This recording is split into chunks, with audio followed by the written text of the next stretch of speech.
गोपाल कृष्ण भगवान की जय, राधे श्याम की जय, सियावर रामचंद्र भगवान की जय। नानो बाराया माझा तुको बाराया, नानो बाराया माझा तुको बाराया,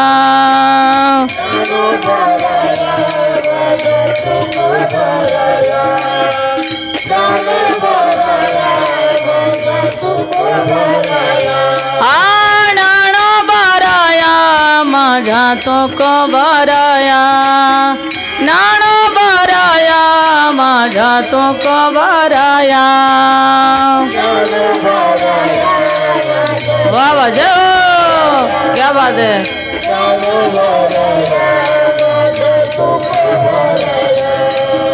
नानो बाराया माझा तुको बाराया,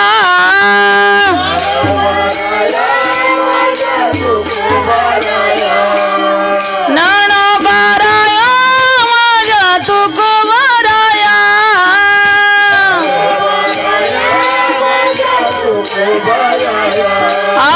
नानो बाराया माझा तुको बाराया, राया माझा तुको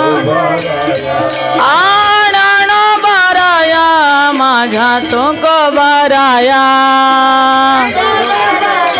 माझा तुको बाराया, नानो बाराया माझा तुको बाराया,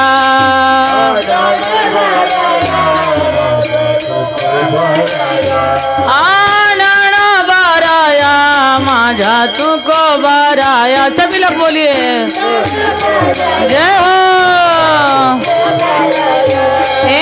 नानो बाराया माझा तुको बाराया,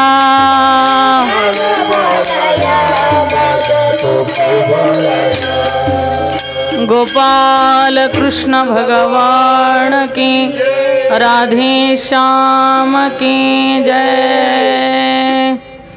जयाचे द्वारी सोन्याचा पिंपळ, अंगी ऐसे बळ रेडा बोले, करील ते काय नो हे महाराज, परिपाही बीज शुद्धांगी, जयाने घातली मुक्तीची गवादी, मिळवली मांदी वैष्णवांची, करील ते काय नो हे महाराज, परिपाहे बीज शुद्धांगी। तुका म्हणे तेथे सुखा काय उणे, राहे समाधान चित्ताचिया, करील ते काय नो हे महाराज, परिपाही बीज शुद्धांगी। माऊली महावैष्णव ज्ञानोबराय यांचे या ठिकाणी समाधी सोहळ्यानिमित्त भरलेली ही यात्रा सालाबाद नेमाप्रमाणे श्री क्षेत्र ज्ञानेश्वर सेवा संस्थान भोरवाडी ते श्री क्षेत्र आळंदी देवाची हा पायी दिंडी सोहळा वर्ष 23वावे अशा पद्धतीने चाललेला हा आनंद सुख सोहळा, हा सुख सोहळा स्वर्गी नाही, हा सुख सोहळा स्वर्गामध्ये सुद्धा नाहीये, एवढा सारा हा सुख सोहळा आहे। म्हणून या ठिकाणी आपला सुंदर असा प्रवास झाला। दिंडीतील सर्व आनंदित असणारे आमचे वारकरी, माझ्या माऊली ज्ञानोबरायांच्या कृपाशीर्वादाने आपण सुखरूप आलो, सुखरूप अशी असणारी वारी झाली। खूप छान असा आपल्याला सर्वांना आनंद भेटला। हा सुख सोहळा स्वर्गी नाही आणि खरंच हा सुख सोहळा स्वर्गामध्ये सुद्धा आपल्याला मिळणार नाही, हे माझ्या ज्ञानोबरायांच्या दरबारामध्ये आपल्याला तो आनंद मिळतोय। आपण गेली असतरी या ठिकाणी खरोखर 7 दिवस वाटाने आनंद घेतला, भजनाचा, काकड्याचा, गवळणींचा, प्रवचनाचा, कीर्तनाचा, आणि सुंदर असे या ठिकाणी आपल्याला खूप फार असणारी चांगली लोक या ठिकाणी दिंडीला अडवून येऊन कितीतरी सेवा, कितीतरी आदर, कितीतरी प्रेम देतात। हो, असं वाटतं किती लोक प्रेम करतात आपल्यावरती, काय करून त्यांची उतराई व्हावं।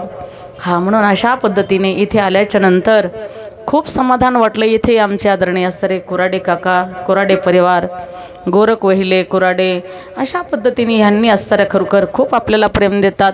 आतुरतेने आपली वाट पाहत होते.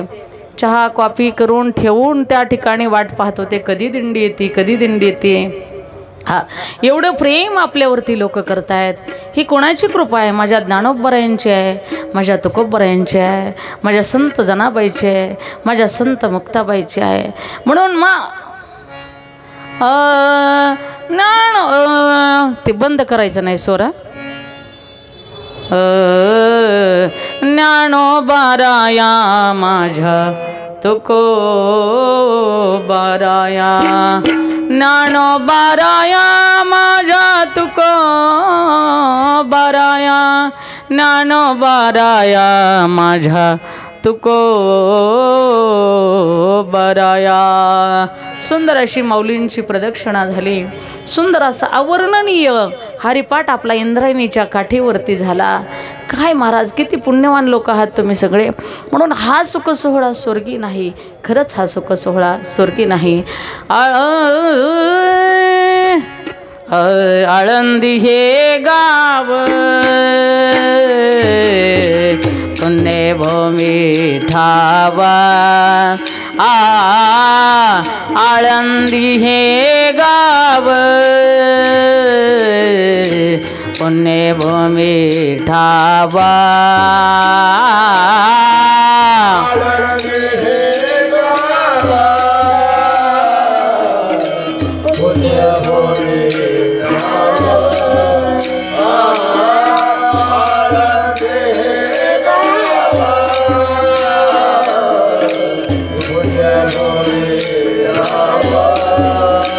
दैवताचे नाव सिद्धेश्वर,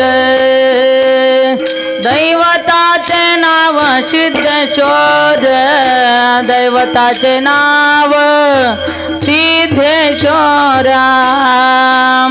दैवताचे नाव सिद्धेश्वर. 84 सिद्धांचा सिद्ध भेटी मेळा, 84 सिद्धांचा सिद्ध भेटी मेळा. दैवताचे नाव सिद्धेश्वर, दैवताचे नाव सिद्धेश्वर, दैवताचे नाव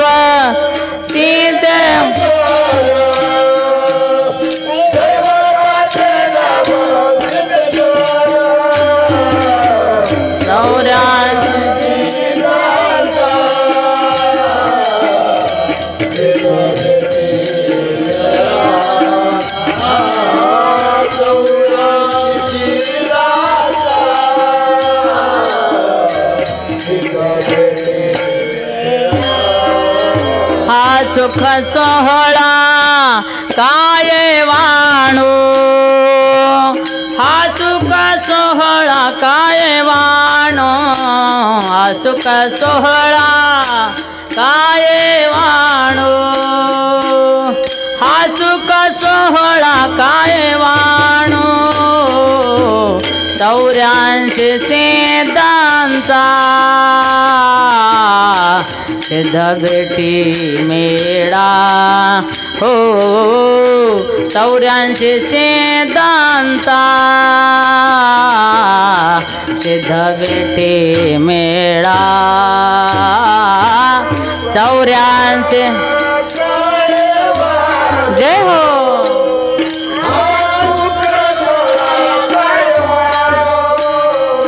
सुख सोहळा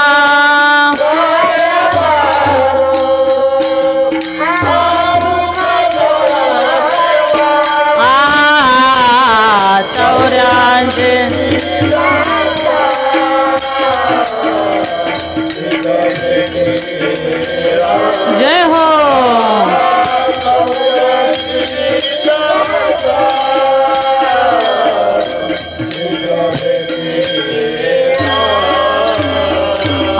विमाना विमानाचे दाटे पुष्पांचा वर्षावा हो विमानाचे दाटे पुष्पांचा वर्षावा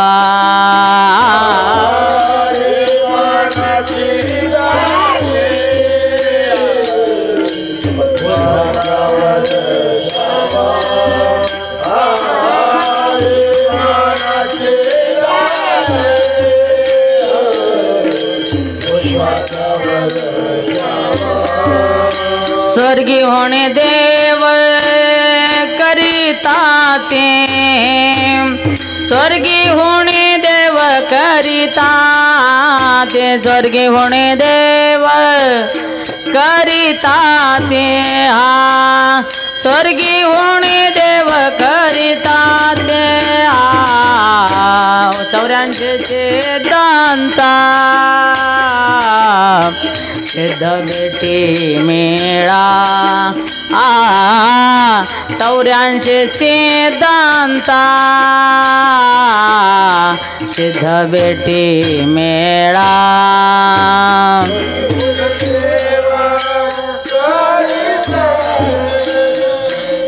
स्वर्गी होणे देव करिता ते स्वर्गी होणे देव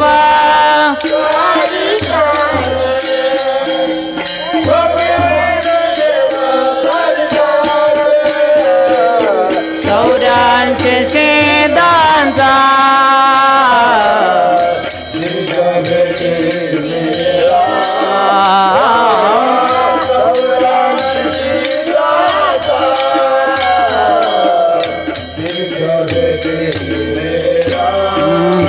हा सुख सोहळा स्वर्गी नाही नामा म्हणे देवा चला तया ठाया विश्रांती घ्यावया कल्पावरी हो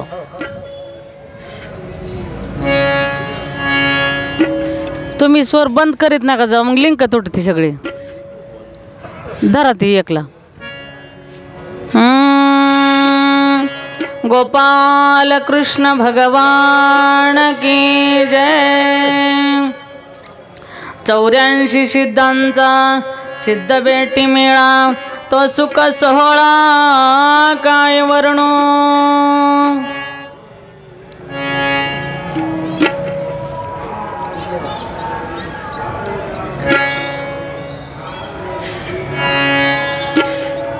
आळंदी हे गाव पुण्यभूमी ठाव दैवताचे नाव सिद्धेश्वर आळंदी म्हणजे हे पुण्यभूमी आहे इथे दैवत आहे ते म्हणजे सिद्धेश्वर आहे दैवताचे नाव सिद्धेश्वर 84 सिद्धांचा सिद्ध बेटी मेळा हा सुख सोहळा काय वाणो 84 सिद्धांचा इथं सिद्ध बेट मेळा आहे सिद्ध बेट माऊली ज्ञानोबराया विठ्ठलपंत माता रुक्मिणी माता राहिलेले ते सिद्ध बेट आहे दैवताचं नाव सिद्धेश्वर आहे आणि जे माऊलीत ज्या बेटामध्ये राहिले त्या बेटाचं नाव असणारं सिद्ध बेट आहे आणि आमच्या ज्ञानोबरायांच्या आजोबांचं नावसुद्धा सिद्ध आपलं सिद्धपंत होतं हा चला थोडक्यात आपल्याला वेळ कमी आहे म्हणून या ठिकाणी माऊली ज्ञानोबरायांच्या चरित्राकडे आपण वळूया माझ्या माऊली ज्ञानोबरायांच्या असणाऱ्या चरित्राची सुरुवात करायची म्हणजे पैठण या क्षेत्रामध्ये जवळच 5-6 किलोमीटर अंतरावरती एक असणारं आपेगाव म्हणून गाव आहे आणि त्या गावामध्ये असणारे गोविंदपंत कुलकर्णी हे राहत होते गोविंदपंत कुलकर्णी गोविंदपंताचे असणारे चिरंजीव विठ्ठलपंत विठ्ठलपंत आणि हे विठ्ठलपंत गोविंदपंताने असे सुसंस्कार ते आपल्या मुलावरती केलेले आहेत विठ्ठलपंतावरती केलेले आहेत हो विठ्ठलपंत असणारे खरोखर वेद अध्ययन केलं आणि सर्व काही असणारे त्या ठिकाणी गुण त्यांना अवगत झाले त्यांना खूप अशा पद्धतीच्या कला अवगत झाल्या त्यांचं सगळं अशा पद्धतीचं मंजीकरण वगैरे झालं वेदाचं पठण झालं आणि मुलगा असताना मोठा झाला वयामध्ये आला परंतु त्यांना असं वाटलं चला तीर्थयात्रा करावी जीवनामध्ये तीर्थयात्रा केल्या पाहिजे महाराज सांगतात जव हे सकळ सिद्ध आहे हात चालावया पाये तव तो आपुले सोहित पाहे तीर्थयात्रा जाय चुकू नको. हो, जोपर्यंत आपलं शरीर चांगलं आहे ना तोपर्यंत आपण तीर्थयात्रा केल्या पाहिजे. हो, चारिधाम केले पाहिजे, आळंदी वारी केली पाहिजे, पंढरपूरची वारी केली पाहिजे, पैठणची वारी केली पाहिजे. साधू संतांची धूळ आपल्या अंगावरती जरी आली तरी आपलं शरीर पवित्र होतं. संत चरण रज लागता सहज वासनेचे बीज जळवणी जाये. ओ संत चरण रज लागत असच वासनेचे बीज जळून जाये. म्हणून विठ्ठल पंतांना वाटलं चला आपण हे तीर्थयात्रा करावी, म्हणून तीर्थयात्रा करण्यासाठी निघाले. हा, तीर्थयात्रा करत करत करत करत आळंदी या पवित्र गावामध्ये आले, पुण्यभूमीमध्ये आले. आल्याच्या नंतर सिद्धेश्वराचं त्या ठिकाणी दर्शन केलं, परमात्म्याचं दर्शन केलं. तुम्ही विश्वनाथ दीनरंग मी अनाथ, कृपा कराल त्या थोडी पाया पडिलो बराडी. काय उणी तुम्हा पासी मी तू अल्पची संतोषी, तुका म्हणे देवा प्रेम भातू की पाठवा. कृपा कराल ती थोडी पाया पडिलो बराडी. मी बराडी आहे, मी गरीब आहे, माझ्यावरती थोडी कृपा करा, माझ्यावरती थोडी कृपा करा. अशा पद्धतीने कोण म्हणतायत तुकोबऱ्या भगवान शंकराला प्रार्थना करतात. त्याच पद्धतीने विठ्ठल पंतानं सिद्धेश्वराचं दर्शन घेतलं, भगवंताची प्रार्थना केली. महाराज कर्पूर गौरम करुणावतारम संसार सारम भुजगेंद्रहारम सदा वसंतम हृदयारविंदे भवं भवामी सहितं नमामि. विश्वनाथाचं सिद्धेश्वराचं दर्शन घेतलं आणि त्या ठिकाणी बाहेर येऊन बसले. कोण? लक्ष आहे ना? कोण बसले बाहेर? हा, विठ्ठलपंत. हा, विठ्ठलपंत बाहेर येऊन बसले मंदिराच्या. आणि तिथे असणारे खरोखर शुद्धपंत आले. शुद्धपंता आणि विठ्ठलपंथाला नखशिकांत न्याहळ. ओ, डोक्याच्या केसापासून ते पायाच्या अंगठ्यापर्यंत मनामध्ये समाधान वाटलं. नवयुवक आहे, तरुण आहे, किती समाधान आहे त्याच्या चेहऱ्यावरती, किती शांत आहे, किती सुसंस्कारी मुलगा आहे. ओ, आपल्या अंतकरणातला भाव आपल्या चेहऱ्यावर दिसत असतो. हा, चेहरा बघितला की कळतं हे कोणच्या पार्टीचे माणसं येतं. हाय का नाही? काँग्रेस पार्टी का भाजप पार्टी का? हाय का नाही? हा, म्हणून अशा पद्धतीने इतकं समाधान चेहऱ्यावरती होतं. चेहरा बघितलं की कळतं आपलं प्रेम किती आहे माऊलीवरती. विनोदाचा भाग सोडून द्या. म्हणून या ठिकाणी महाराज त्यांचा चेहरा पाहिला. कुणी? शुद्धपंताने विठ्ठलपंतांचा चेहरा पाहिल्यानंतर अगदी समाधान वाटलं. दिवस मावळायला गेलेला आहे आणि त्या ठिकाणी हात जोडले, विनंती केली. अतिथी, तुम्हाला ऐकू येत नाही, मला स्वरशिवाय जमत नाही. अतिथी देव भव देव दिजा गुरु प्राज्ञा पूजनम शौच मार्जवं ब्रह्मचार्य महिषांच शारीरं तपौच्यते. सकळ तीर्थाची धुरी जी का माता पितरी तयासी वेशी शरीरी लोण कीजे. हा, त्या ठिकाणी समाधान वाटलं. विनंती केली, महाराज तुम्ही अतिथी आहात, आमच्या गावामध्ये आलेला आहात, तुमची जेवणाची व्यवस्था, तुमची झोपण्याची व्यवस्था, तुमच्या भोजनाची व्यवस्था करणं हे आमचं काम आहे. म्हटले आता रात्रीचं कुठे थांबणार तुम्ही? मंदिरामध्ये कुडकुडत बसण्यापेक्षा चला म्हटले आमच्या घरी. हो, फार विनंती केली. विनंती केल्याच्या नंतर शुद्धपंतांच्या घरी विठ्ठलपंत गेले आणि विठ्ठलपंत गेल्याच्या नंतर संध्याकाळी त्या ठिकाणी हातपाय तोंड धुतलं, फ्रेश झाले. ते बंदच करू नका, फुकीत राहा. प्यार से कहिए राधे श्याम की जय. हा, म्हणून अशा पद्धतीनं त्या ठिकाणी मैबाप शुद्ध पंतांच्या घरी गेलेले आहेत, हातपाय तोंड धुतलेलं आहे, भोजन केलेलं आहे, भोजनाला पाणी फिरवलेलं आहे. ब्रह्मार्पणम ब्रह्महवीर ब्रह्माग्न ब्रह्महुता ब्रह्मैव तेन गंतव्ये ब्रह्मकर्म समाधिना.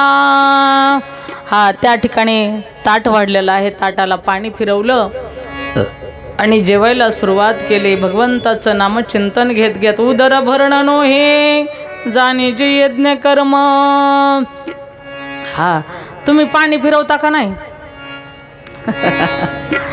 एका ठिकाणी आम्ही कीर्तनाला गेलो, लोक म्हणले माईसाहेब पाणी का फिरवता? म्हणलं मग येऊ नाही म्हणून.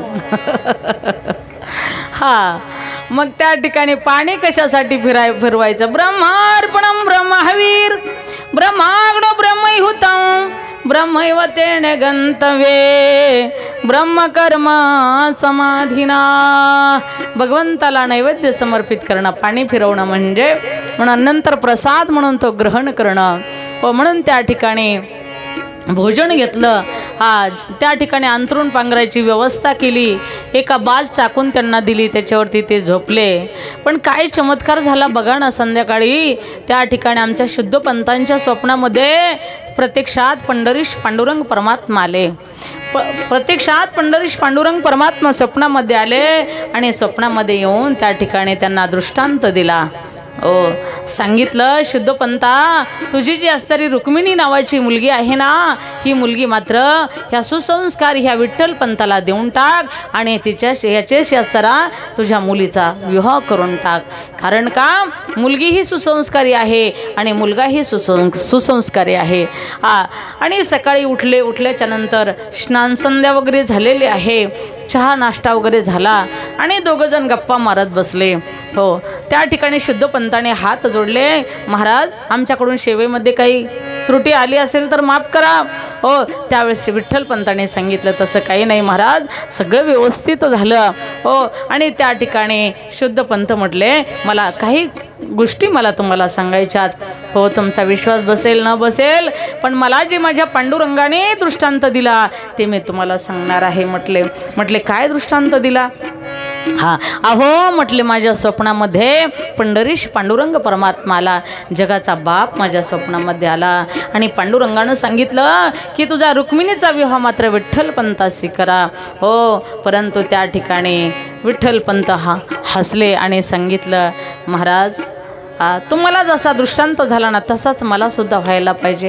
हो मग शुद्ध पंतांनी सांगितलं हरकत नाही, तुमचा विश्वास जर असेल ना तर तुम्ही आजच्या दिवस आमच्या इथेच असणारा मुक्कामी राहा, आम्हाला तुमची सेवा घडू द्या. पांडुरंगाची आज्ञा जर असेल ना तर ते सुद्धा शक्य होईल बघा. हो असं म्हटल्याच्या नंतर त्या ठिकाणी माझे असणारे खरोखर विठ्ठल पंत मुक्कामी राहिले.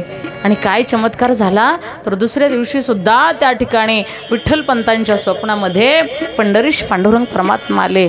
पंढरीश पांडुरंग परमात्म्याने सांगितले विठ्ठल पंता उठा, अहो ही रुक्मिणी साक्षात आदिमाई शक्तीचा अवतार आहे आणि तुम्ही बी असणारे खरोखर त्या ईश्वराचे अवतार आहात, विठ्ठलाचेच अवतार आहात तुम्ही. म्हणून असणारी ही रुक्मिणीशी तुम्हाला असणारा खरोखर ब्रह्माजीनीच गाठ बांधलेली आहे आणि रुक्मिणीशी तुम्ही विवाह करायला होकार द्या. हो सकाळी उठल्याच्या नंतर चहा पाणी व्यवस्था झाली आणि झाल्याच्या नंतर त्या ठिकाणी बसले, चर्चेला सुरुवात झाली.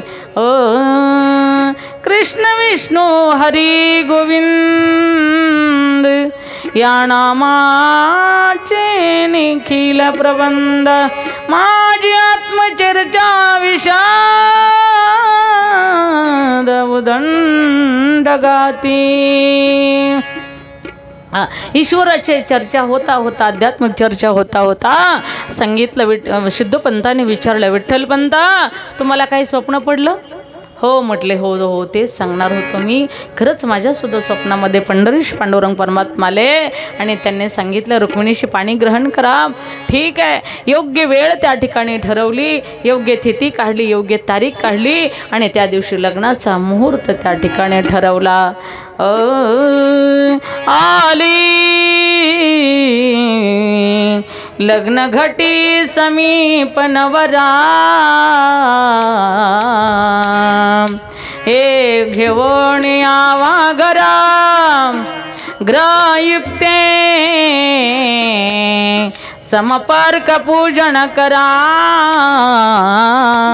अंतरपटा ते धरा, दोघे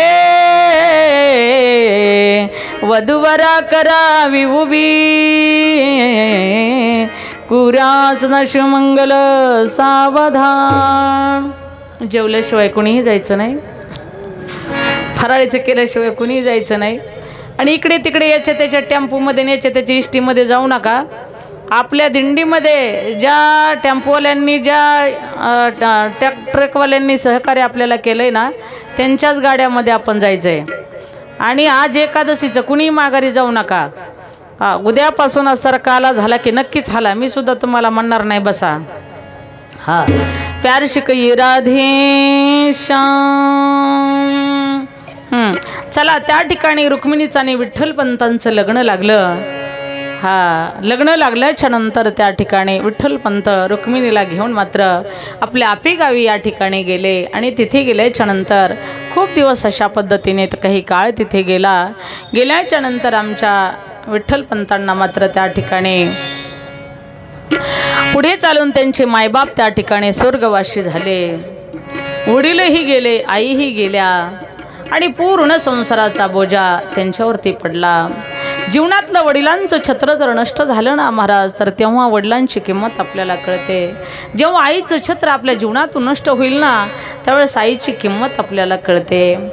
मला कसं होत या बाप लोकांचं बघताना, मला कसं होत या बाप लोकांचं बघताना, उरी होंदा कदाचित या मला बाबा म्हणताना, होंद कदाचित या मला बाबा म्हणताना, माझा कनवाळू हा बाप जीव सोडून गेला, माझ्या माऊलीचा जीव कसा वनवासी झाला, मला कसं होत या बाप लोकांचं बघताना, मला कसं होत या बाप लोकांचं बघताना, उरी हुंदा कदाटत या मला बाबा म्हणताना, हुंदा कदाटत या मला बाबा म्हणताना, माझा कनवाळू हा बाप जीव सोडून गेला, माझ्या माऊलीचा जीव कसा वनवासी झाला, मला कसं होत या बाप लोकांचं बघताना, मला हुंदका दाटतो या मला बाबा म्हणताना,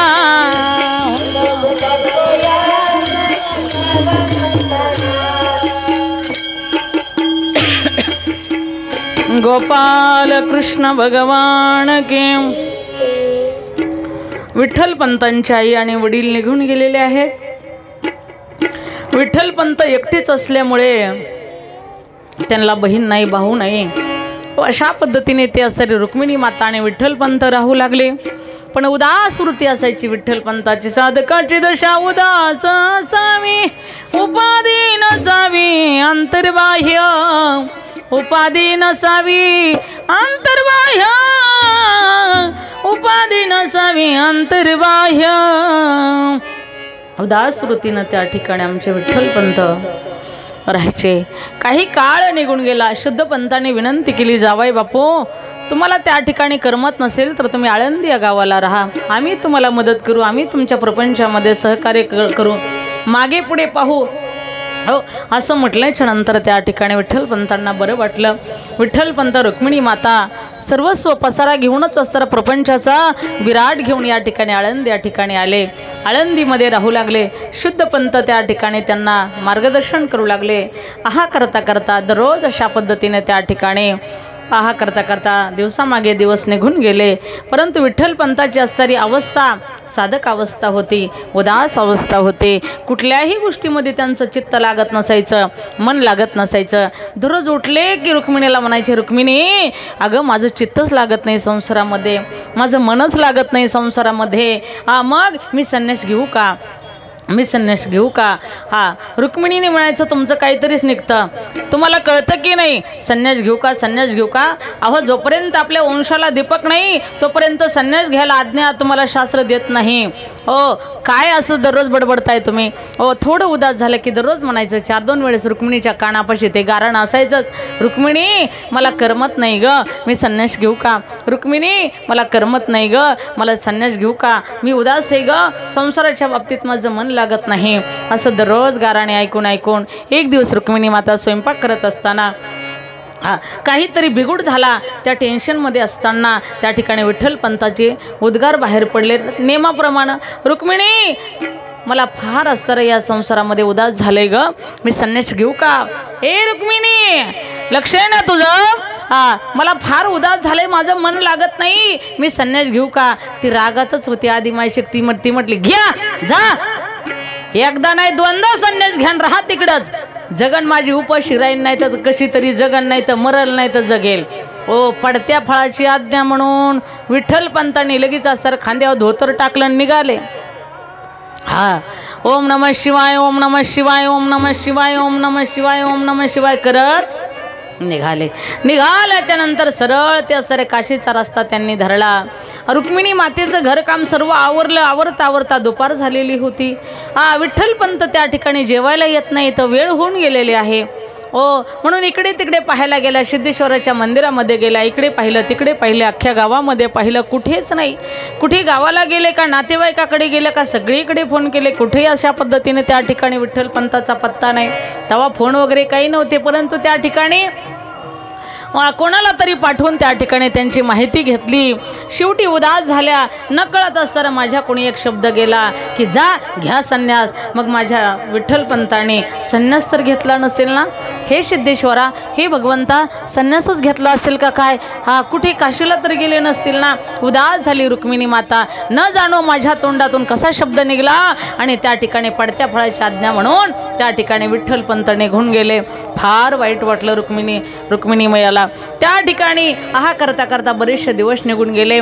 रुक्मिणी उदास झाल्या. दररोज त्या ठिकाणी सिद्धेश्वराच्या मंदिरामध्ये जायच्या, सिद्धेश्वराची पूजा करायच्या. ओम नमः शिवाय, ओम नमः शिवाय, ओम नमः शिवाय, सिद्धेश्वराची पूजा करायच्या. मनामध्ये ठरवलं आता कसा वेळ काढणार, काय करणार. मग त्या ज्या सिद्धेश्वराच्या मंदिरापुढे पिंपळ आहे ना कणकाचा, त्या पिंपळाला प्रदक्षिणा करायला सुरुवात केली. करता करता 1.25 लाख प्रदक्षिणा त्यांच्या झाल्या. प्यार से कहिए राधे श्याम.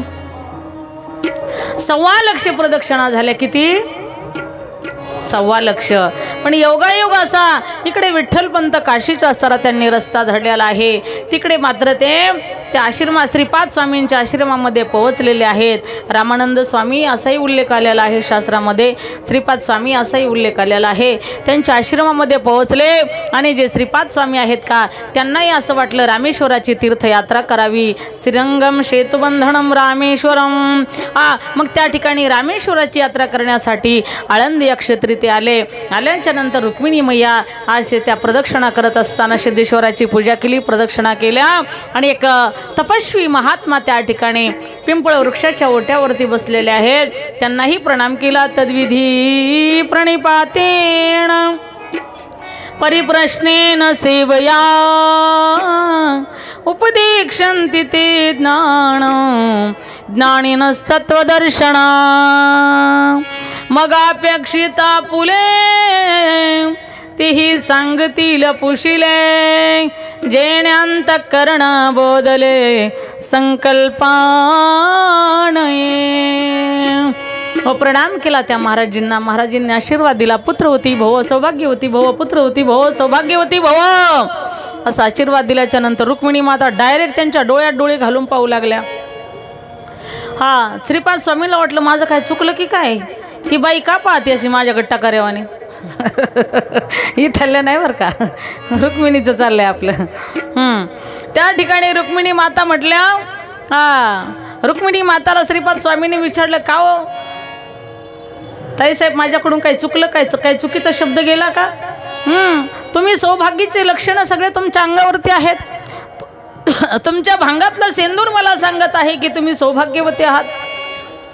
तुमच्या गळ्यातले मंगळसूत्र मला सांगते की तुम्ही सौभाग्यवती आहात, तुमच्या पायातले जोडवे मला सांगतायत की तुम्ही सौभाग्यवती आहात, म्हणून मी आशीर्वाद दिला सौभाग्यवती भव पुत्रवती भव. हो, त्या म्हटल्या तुमचं काही चुकत नाही महाराज, ते बरोबर आहे. हा, सगळं बरोबर आहे. पहा ना, स्त्रियांचा किती त्याग असतो. कपाळ बाईचं असतं पण कुंकू नवऱ्याच्या नावाचं असतं, भांग बाईचा असतो पण शिंदूर नवऱ्याच्या नावाचा असतो, गळा बाईचा असतो पण डोरलं नवऱ्याच्या नावाचं असतं, हात बाईचे असतात पण बांगड्या नवऱ्याच्या नावाच्या असतात, पाये बाईचे असतात पण पैंजण मालकाच्या नावाचं असतं, पायाची बोटं बाईची असतात परंतु जोडवे मात्र नवऱ्याच्या नावाचे असतात. सगळं शृंगार त्या ठिकाणी करते कोणासाठी? नवऱ्यासाठी. मैंने मेहंदी लगाई रे कृष्ण नाम की, मैंने बिंदिया लगाई रे कृष्ण नाम की, अब छाया ये कृष्ण मेरे अंग अंग में, मेरा तन मन रंगा उसी के रंग में, मेरे प्रीतम है कृष्ण मेरे जीवन है कृष्ण, मेरे प्रीतम है कृष्ण मेरे जीवन है कृष्ण, मैंने माला बनाई रे कृष्ण नाम की, मैंने बिंदिया लगाई रे कृष्ण नाम की. हा सर्व शृंगार मी कोणासाठी केले? माझ्या कन्हैयासाठी केले, माझ्या पतिराजासाठी केले. असं म्हणून खुश अशा पद्धतीने त्या ठिकाणी रुक्मिणी मैया होती बरं का. आणि त्याच पद्धतीने सगळे आश्चर्य खरोखर महिला जे शृंगार करते ते कोणासाठी? तर आपल्या पतिराजासाठी करत असते. म्हणून या ठिकाणी मला त्या ठिकाणी श्रीपाद स्वामी म्हटले, ताईसाहेब तुमची जी लक्षणं आहेत ना ती हे सगळे मात्र त्या ठिकाणी सौभाग्यवतीची लक्षणं आहात, म्हणून मी या ठिकाणी तुम्हाला आशीर्वाद दिला. प्यार से कहिए राधे श्याम. रुक्मिणी माता म्हटलं तुम्ही बरोबर बोललात महाराज, पण आमचे पतिराज त्या ठिकाणी कुठे गेलेत तपास नाही. मग त्या ठिकाणी सर्व लक्षणे विचारले. तुमच्या पतीचे लक्षणं कशा आहेत? तुमचे पती दिसायला कशा आहेत? तुमच्या पतीच्या जीवनामध्ये म्हणजे सगळे काही लक्षणं विचारले. त्यांना आवड कशाची आहे? त्यांचे गुण कसे आहेत? त्यांचे लक्षणं कसे आहेत? सांगितलं. त्यांचा शांत स्वभाव आहे, दिसायला असे असे आहेत. आणि सातत्याने म्हणायचे की मला संन्यास घ्यायचा आहे, दीक्षा घ्यायची आहे, संन्यास घ्यायचा आहे, दीक्षा घ्यायची आहे. असं सातत्याने म्हणायचे म्हटल्या. असं म्हटल्याच्या नंतर त्या ठिकाणी आणखी काही म्हटले, तुमच्या जीवनामध्ये संसारामध्ये भांडणं वगैरे झाली होती का? म्हटले भांडणं तर झाली नाही. पण त्या ठिकाणी आता प्रत्येकाच्या जीवनामध्ये संसारामध्ये भांडणं चालूच असतात.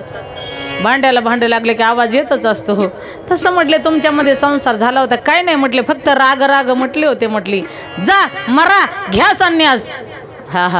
असं म्हटले होते. म्हटली त्या ठिकाणी म्हटले तेवढा शब्द माझा गेला. पडत्या फळाची आज्ञा घेतली आणि ती संन्यास घ्यायला गेले. मग म्हटले आमच्या आश्रमामध्ये आताच एक असणारा तरुण युवक आलेला आहे. तू जी लक्षणं सांगितली ती लक्षणं याच्याशी जुळतायत. आमचे श्रीपाद स्वामींनी त्या ठिकाणी पुढची यात्रा स्थगित केली आणि माघारी निघाले. शुद्ध पंथाला बरोबर घेतलं, रुक्मिणी आईसाहेबाला बरोबर घेतलं आणि त्या ठिकाणी परत आपल्या आश्रमात काशी क्षेत्री गेले. आणि तिथे गेल्याच्या नंतर कारण आमच्या विठ्ठल पंतांनी चुकीचं नाव सांगितलं होतं तिथं सुद्धा. परंतु त्या ठिकाणी गेल्याबरोबर त्यांचं नाव तिथे चैतन्य असं होतं. आणि मग इथून गेल्यानंतर त्यांनी डायरेक्ट आवाज दिला, ए विठ्ठल पंत बाहेर आ जाइए. असा रागात म्हटल्यामुळे थरथर थरथर थरथर थरथर कापत विठ्ठल पंत बाहेर आले. माझं नाव कुस काय घेतलं, कुणी घेतलं? यांना तर माहिती नव्हतं. महाराजांना तर मी चुकीचं नाव सांगितलं होतं, चैतन्य म्हणून सांगितलं होतं. विठ्ठल पंत थरथर थरथर थरथर कापत आहेत, बाहेर आलेले आहेत. प्रणाम केला. गुरुवर्यांना सांगितलं महाराज क्षमा करा अपराध, महाराज तुम्ही सिद्धा. बोला म्हटले महाराज काय आज्ञा आहे? काय आज्ञा नाही म्हटले. ही रुक्मिणी पुढे उभा केली. म्हटले ही कोण आहे? तुझी पत्नी आहे ना? म्हटले हो महाराज. शुद्ध पंतांना पुढे उभा केलं. ही कोण आहेत? तुझे सासरे आहेत ना? हो महाराज. मग तू कसं चुकीचं सांगितलं की माझं लग्न झालं नाही, मी प्रपंचात नाही, मला संन्यास दीक्षा द्या. तुला संतान नसताना तुझी तरुणी असताना तरुण पत्नी सोडून संन्यास घ्यायला अधिकार कुणी दिला तुला? हो थर थर थर थर कापू लागले. चूक झाली महाराज माझ्याकडून, चूक बी काही नाही. पुन्हा असताना विधी केला आणि पुन्हा संन्यास आश्रमातून त्यांना पुन्हा ग्रस्त आश्रम स्वीकारायला लावला. पुन्हा ग्रस्त आश्रमामध्ये माझे त्या ठिकाणी विठ्ठलपंतांना पाठवलं. सांगितलं महाराज हे कसं शक्य आहे, आता संन्यास घेऊन परत ग्रस्त आश्रम कसा? काही नाही म्हटले, माझी आज्ञा आहे तुला, माझी आज्ञाप्रमाण समजून त्या ठिकाणी तू पुन्हा असताना त्या ठिकाणी प्रपंच कर, तुला दोष लागणार नाही, तुझ्या पोटी साक्षात देव अवतार घेणार आहेत असा त्या ठिकाणी आशीर्वाद दिला. आणि त्या ठिकाणी विठ्ठलपंत आणि रुक्मिणी माता परत आळंदी या गावी आले. आल्याच्या नंतर रुक्मिणीला आनंद झाला, देवाचे आभार मानू लागली. हे भगवंता तुझे किती माझ्यावरती उपकार आहेत, माझा पती मला मिळाला. शुद्धपंतांना तर फार आनंद झाला, मला माझ्या मुलीचं फार टेन्शन होतं, पण माझे जावई मला परत मिळाले. म्हणून खूप अशा पद्धतीने त्यांना आनंद वाटला, समाधान वाटलं आणि त्या ठिकाणी ते राहू लागले. आता ह्या कुटुंबियाला तर आनंद झाला, परंतु काही दिवस निघून गेले. सगळ्या लोकांची दृष्ट त्यांच्या प्रपंचाला लागली. काही जे वितंडवादी होते त्यांनी वाद घालायला सुरुवात केली. अरे कुठल्या शास्त्रामध्ये म्हटले संन्यास घेऊन परत तुम्ही ग्रस्त आश्रम स्वीकारता? कुठल्या शास्त्रामध्ये? शुद्धपंतांना बोलून घेतला आणि त्यांच्याशी चर्चा करू लागले, भांडण करू लागले. त्यावेळेस रुक्मिणी आईसाहेबांनी सांगितलं, पिताश्री तुम्ही अशक्त झालेला आहात, आमच्यामुळे लोकांची बोल तुम्हाला ऐकायला नको, म्हणून आम्ही गावाच्या बाहेर राहतो म्हटले. हो, म्हणून सिद्धी बेटावरती माझे विठ्ठलपंत आणि रुक्मिणी आईसाहेब राहू लागल्या. राहत असताना आहा करता करता त्यांना त्या ठिकाणी एक अपत्य झालं, ते म्हणजे निवृत्तीनाथ. शके 1195 साली माझ्या निवृत्तीनाथांचा जन्म झाला. निवृत्तीनाथ महाराज की जय. हो, ज्ञानोबरायांचा जन्म शके 1197 साली माझ्या ज्ञानोबरायांचा जन्म झाला. ज्ञानोबराय महाराज की जय.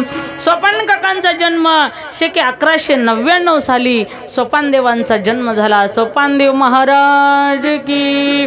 मुक्ताईचा जन्म शके 1201 मध्ये झाला. आदिशक्ती माता मुक्ताई की.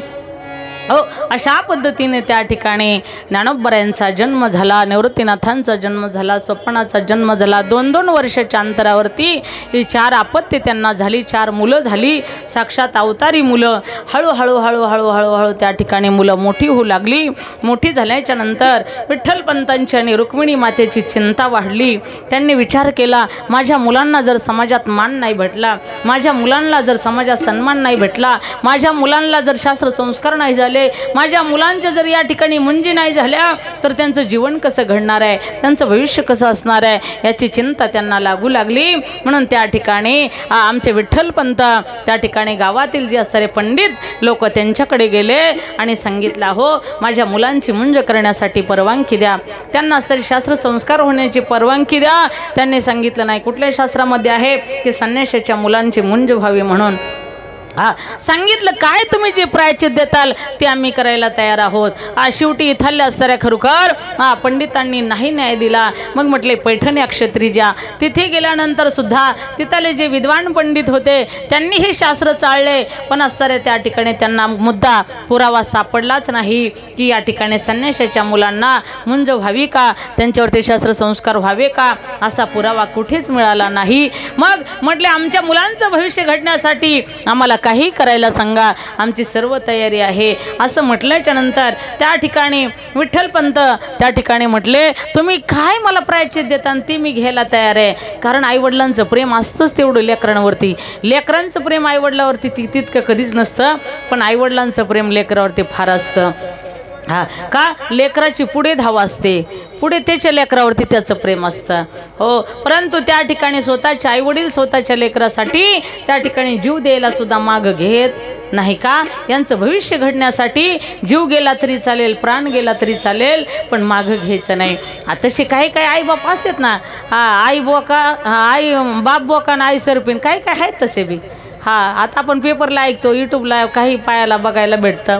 म्हणून त्या ठिकाणी काही काही निर्दयीसुद्धा असतात, हजारातून एखादे. पण शक्यतो शास्त्राने सांगितलंय की आईची कळवळ्याची जाती करीला भाविना प्रीती पोटी भार वाहे त्याचे सर्व स्वहिंस आहे. महाराज खूप प्रेम आईवडिलांचं. सांगितलं माझ्या लेकरांसाठी माझा प्राण गेला ना तरी चालेल, पण त्या ठिकाणी माझ्या लेकरांचं भविष्य घडलं पाहिजे. काय म्हटले? लक्ष आहे ना? झोपा आल्या? काळे महाराज ये शिवर दरवाडा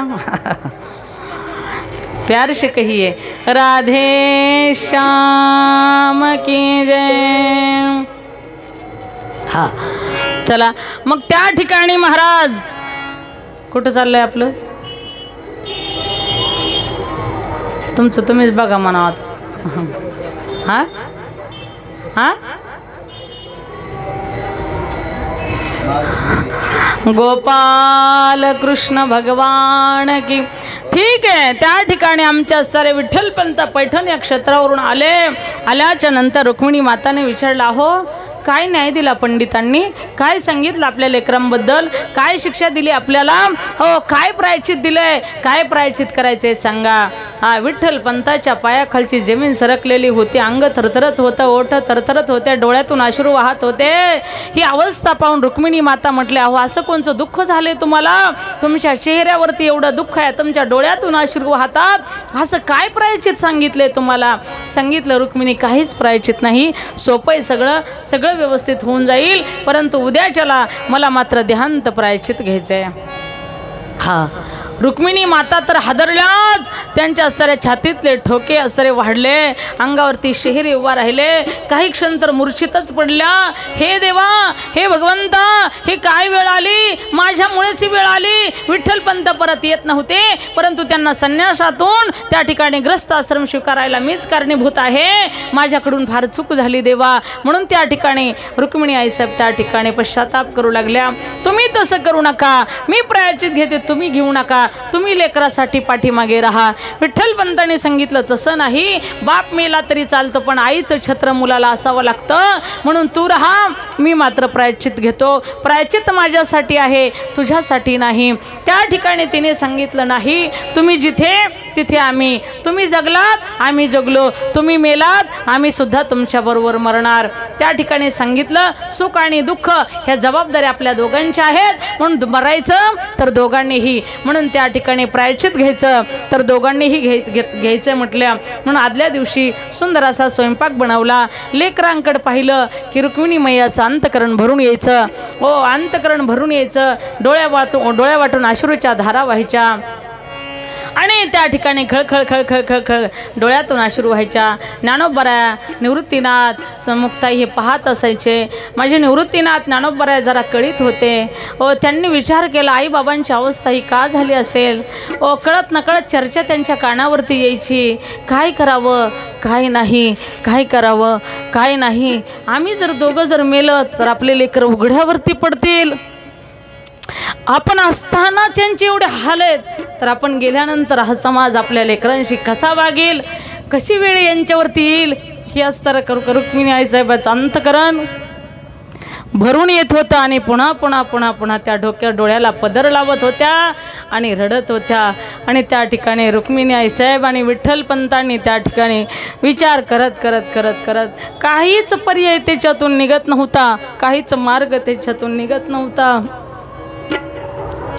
फक्त आमच्या मुलांचं भविष्य घडलं पाहिजे एवढंच मातीच्या डोक्यामध्ये होतं, एवढंच विठ्ठलपंतांच्या डोक्यामध्ये होतं.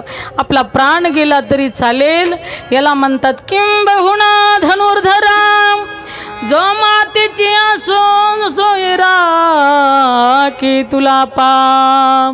म्हणून त्यांचं अंतकरण पुन्हा पुन्हा तोच विचार पुढे ह्याचा. आता काय करणार? आपण गेल्यानंतर लेकराचं कसं होणार?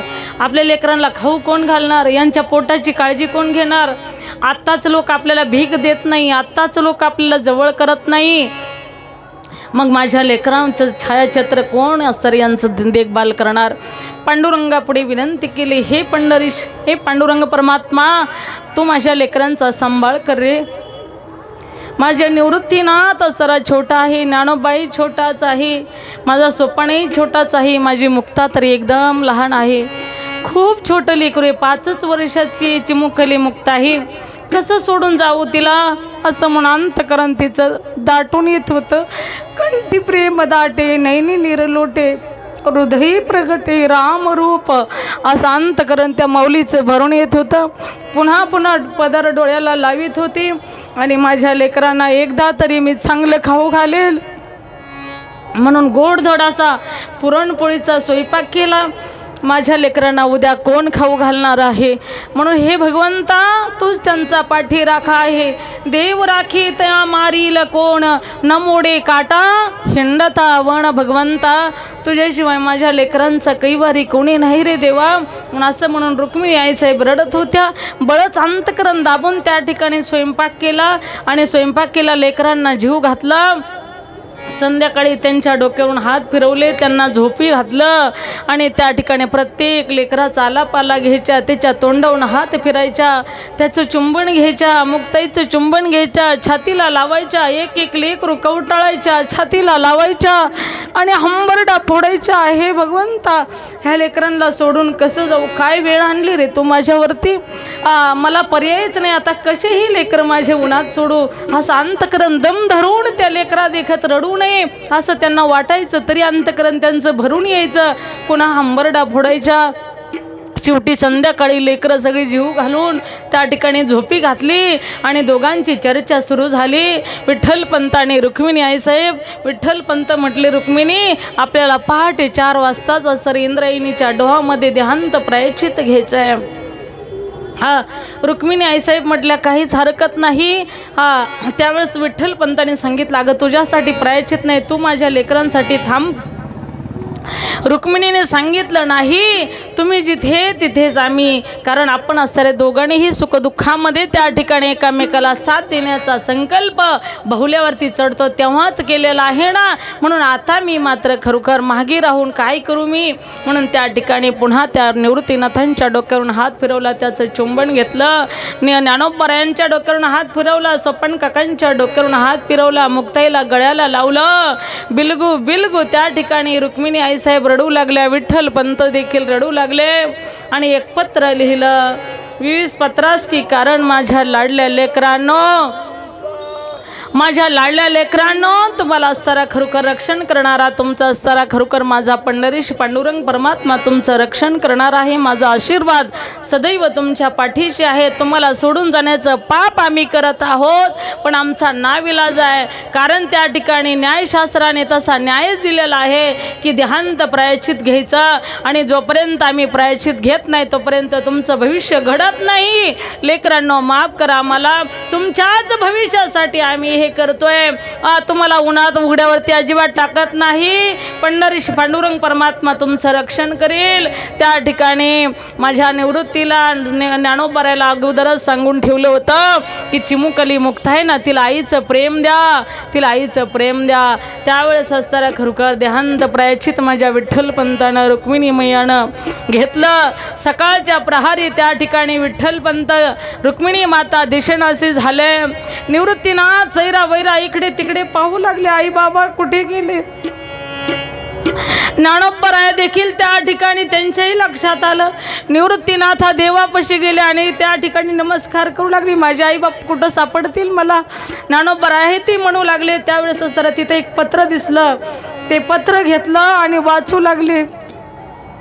20 पत्रास कारण की या ठिकाणी हे लाडल्या लेकरांनो, आम्ही तुम्हाला सर सोडून चाललेलो आहोत, माफ करा आम्हाला, परंतु माझ्या मुक्ताईचा चांगला सांभाळ करा, तिचे सगळे लाड पुरवा, तुम्हीच तिची आई व्हा. माझे ज्ञानोबराय पहिले मुक्ताईची आई झाले आणि नंतर तुमची आमची विश्वाची माऊली झाली माझे ज्ञानोबराय.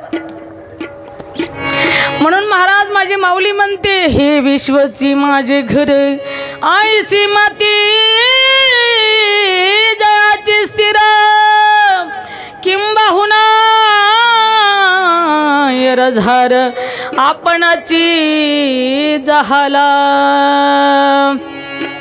माझी मुक्ताई असरी पळत पळत पळत गेली. निवृत्ती दादाच्या गळ्यामध्ये पडली. दादा आपली आई कुठे गेली? दादा बाबा दिसत नाहीत, बाबा कुठे गेले? निवृत्तीनाथांच्या डोळ्यात टचकन पाणी यावं, डोळे पुसावं, पळत पळत मुक्ताईने ज्ञानोबरायांकडे जावं. दादा आपली आई दिसे ना, दररोज सकाळी उठून आपल्याला काही ना काही खायला देते ना, हा आज का कुठे गेली आई सकाळी सकाळी? हा मला सांग ना दादा. ज्ञानदादाच्या डोळ्यात असताना पाणी यावं, अंतकरण भरून यावं, हंबरडा फोडावं. काय सांगू मुक्ता, मनामध्ये विचार करतायत. सोपान काकाला असतारे गळ्यामध्ये जाऊन मुक्ताई पडते. सोपान देवालाही विचारते की आपले आई बाबा कुठे गेलेले आहेत म्हणून. अशा पद्धतीनं त्या ठिकाणी माझी मुक्ताई सगळ्या लेकरांना विचारते आणि त्या ठिकाणी सगळे हंबरडा फोडून रडतायत. आता कुठे पाहायचं आईला आणि आता कुठे पाहायचं बापाला? कशाला गेली आई तू स्वर्गाला, हो कोण वागेल तुझ्या या बाळाला? कशाला गेली आई तू स्वर्गाला, ओ कोण मागील तुझ्या या बाळाला?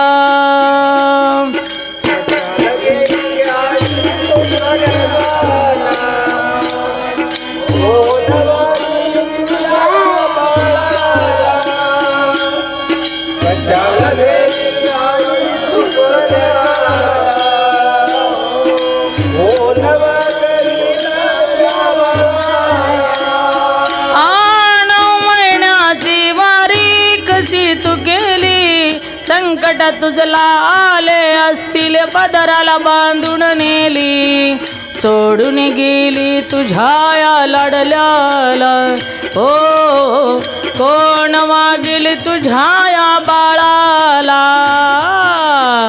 कशाला गेली आई तू स्वर्गाला, हो कोण वागेल तुझ्या या बाळाला? कशाला गेली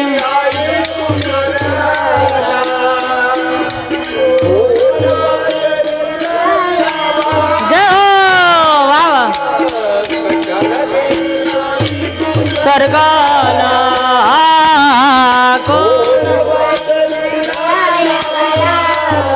मान कोण दान कोण कळेनाई मला, जिकडे पाहतो तिकडे बहुमान पैशाला. मान कोण दान कोण कळेनाई मला, जिकडे पाहतो तिकडे बहुमान पैशाला. कशाला गेली आई तू स्वर्गाला, आ कोण वागेल तुझ्या या लाडल्याला? कशाला गेली आई तू स्वर्गाला, आ कोण वागेल तुझ्या या बाळाला? कशाला गेली आई तू, जय हो सभी लोग ताली बजाए, तुझ्या या बाळाला? कशाला गेली आई तू स्वर्गाला, हो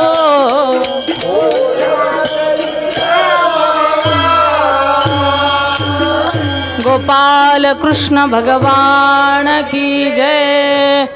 त्या ठिकाणी आमची विठ्ठलपंत आणि रुक्मिणी माता आईसाहेब निघून गेल्या. सगळी लेकरं त्या ठिकाणी रडू लागले. माझी चिमुकली मुक्ताई सुद्धा रडू लागल्या. कशाला गेली आई तू स्वर्गाला, हो कोण वागेल तुझ्या या लाडल्याला? महाराज आईसारखं प्रेम जगात निष्काम कोणी देऊ शकत नाही. बापासारखं निष्काम प्रेम जगामध्ये कोणी करू शकत नाही. म्हणून या ठिकाणी महाराज सांगतात, बाप स्वाभिमानी बाळा त्याचा कणखरकणा, त्याच्या हृदयात सुद्धा जाळूची संवेदना, त्याची पहाडाची छाती, त्याचे हृदय गुलाब, त्याच्या घामांना सुद्धा हिऱ्या मोत्याचा रुबाब. बाप साठवी तो अश्रू वाट पाहे त्या क्षणाची, जन्मभराचे रडतो लेक जाता ना सासरी. बापासारखं आणि आईसारखं ह्या विश्वामध्ये कोणी प्रेम करत नाही. आई म्हणजे असर निष्काम प्रेम करणारी मूर्ती आहे.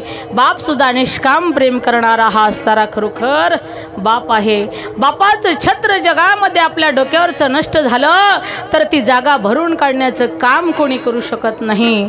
म्हणून या ठिकाणी माझे ज्ञानोबा, माझे निवृत्तीनाथ, माझे सोपान काका, माझी चिमुकली मुक्ताई हळूहळू हळूहळू वेळ निघून चाललेली आहे. वेळ निघून चाललेली आहे. माझ्या असताना त्या ठिकाणी मुक्ताईला भूक लागली हो. माझी मुक्ताई असताना दुडदुड दुडदुड दुडदुड पळत गेली निवृत्ती दादांकडे. दादा मला भूक लागली आहे. निवृत्ती दादा मला भूक लागली आहे. निवृत्ती दादांनी पुन्हा हंबरडा फोडला. आता कोण देणार आपल्याला जेवायला? आपली आई गेली, आपला बाप गेला. हा निवृत्ती दादा ज्ञानोबरायांकडे आली. ज्ञानदादा मला भूक लागली, काहीतरी खायला दे ना. दादा मला भूक लागली. ज्ञानोबरायांच्या डोळ्यात पाणी आलं, हंबरडा फोडू लागले. आता आपले अन्नदाते गेले निघून, कोण देणार आहे आपल्याला? मुक्ता करतो काहीतरी सोय, काळजी करू नको. सोपान मात्र लहानच आहे. सोपान त्या ठिकाणी काहीच बोलत नाही. ज्ञानोबरायांनी आपली बगलेमध्ये झोळी घेतली आणि निघाल्याच्या नंतर प्रत्येक दरवाजामध्ये माझ्या ज्ञानोबराया जायचे. भिक्षाम देही भिक्षाम देही असं म्हटल्याबरोबर खटाखट दरवाजे उघडे होते, ती बंद करायची लोक. अरे संन्याशाचे कार्टे आले, संन्याशाचे पोरं आले. यांचं तोंड पाहून कुठं आपलं सर विटाळून घेता जीवन. खटाखट दरवाजे लावायचे. अख्ख्या गावात फिरून फिरून एक म्हातारीला दया आली. म्हातारीत बाहेर दारात होती. आजी माझ्यासाठी नका हो देऊ पीठ, मला माझ्या निवृत्ती दादासाठी सुद्धा देऊ नका हो. माझ्या स्वपनाने सुद्धा जेवायला मागितलं नाही हो, पण माझी छोटीशी मुक्ता आहे ना, हिने जेवायला मागितले. 1.5 तास झालं ती म्हणते भूक लागली, जेवायला दे दादा, जेवायला दे दादा. माझ्यासाठी देऊ नका, निवृत्ती दादासाठी देऊ नका, स्वपनासाठी बी देऊ नका, पण माझ्या छोट्या मुक्तासाठी द्यावं. कारण माझ्या आईनं सांगितलं की मुक्ताची आई होतो, म्हणून मला मुक्ताईला जीव घालावंच लागेल. काहीतरी थोडं तरी पीठ द्या. त्या आजीनं थोडं पीठ आणलं माऊली आणि माझ्या ज्ञानोबरायांच्या झोळीमध्ये टाकलं. ज्ञानोबरायांच्या झोळीमध्ये पीठ टाकलं. ते विसोबा खेचराने, विसोबा काकाने बघितलं. धावत्या वेगात आला, झोळी हिसकून घेतली आणि टरटर फाडून टाकली. अरे दुसरी शिवायला कापड तरी कुठे? दुसरी शिवायला कापड आणायला पैसे तरी कुठे? आणि ती होती ती झोळी फाडून टाकली. सगळं पीठ खाली पडलं. नुसतं तेवढ्यावरती तो राहिला नाही. विसोबा खेचर त्याच्यावर खेटराचा पाय दिला आणि ते पीठ मातीत मिसळलं हो, मातीत मिसळलं. माझ्या ज्ञानोबरायांनी पुन्हा हंबरडा फोडला. माझ्या मुक्तीला काय देऊ आता? माझी मुक्ती जेवायला मागते, तिला काय देऊ आता? म्हणून त्या ठिकाणी ज्ञानोबराय पुन्हा मोठ्याने रडू लागले. विसोबा काका नका हो असं करू, तुमच्या पाया पडतो, मी हात जोडतो, माझ्या मुक्ताईला जेवायचे हो. हां ठीक आहे, कसे तरी असताना खरोखर माझे ज्ञानोबराय त्या ठिकाणी रडत रडत रडत सिद्ध बेटामध्ये गेले आणि त्या ठिकाणी पर्णकुटी लावून घेतली. आणि मुक्ताईने त्या ठिकाणी आवाज दिला, ज्ञानदादा काय आणलं रे मला खायला? तू दाखव ना तुझी झोळी, कुठे ठेवलं तू खायला? तू म्हटलं ना मी तुला खायला देतो काहीतरी, दे ना. अरे दरवाजा उघड ना. त्यावेळेस ज्ञानोबराय रडत बसले होते आत. आई सहा लौकिक कदा राखवेना, पतित पावना देवराया. आचार करीती म्हणती हा पसारा, न कर नरा निंदिताती, न कर नरा निंदिताती. विश्व माऊली, माझे माऊली काही सामान्य नव्हते. माऊलीने शाप दिला असता सगळं विश्व जळून खाक झालं असतं. ही ताकद माझ्या ज्ञानोबरायांमध्ये होती. परंतु माझ्या ज्ञानोबराय जगाच्या कल्याणासाठी अवतीर्ण झालेले होते. मुक्ताईने त्यांनी सांगितलं, दादा दरवाजा उघडा. काम क्रोध मागे सारा ताटी उघडा ज्ञानेश्वरा. ज्ञानोबरायांनी उपदेश केला. माझ्या ज्ञानोबरायाला उपदेश माझ्या मुक्ताईने केला. बहीण असावी तर मुक्ताईसारखी असावी, भाऊ असावा तर ज्ञानोबरायासारखा असावा. आणि ज्याला स्त्री शक्ती कळाली ती माझी ज्ञानोबरायांची मुक्ता झाली. ज्याला स्त्री कळाली ओ महाराज तो माझ्या आऊसाहेबांचा शोभा झाला. ज्याला स्त्री शक्ती कळाली तो सीतेचा राम झाला. ज्याला स्त्री शक्ती कळाली तो राधेचा श्याम झाला. प्यार से कहिए गोपाल कृष्ण भगवान. ज्ञानोबराया माझ्या तुको बराया.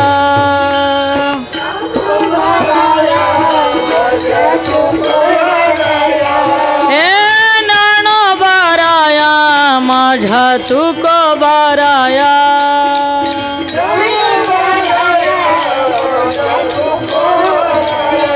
सभी लोग बोलिए, सभी लोगों ने ताली बजाई जरा. आननो बराया माझा तुको बराया.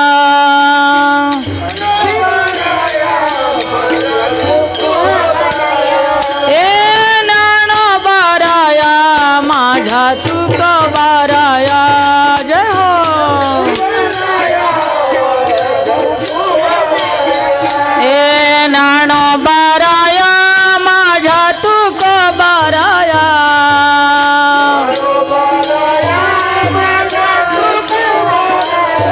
ए नानो बराया माझा तुको बराया.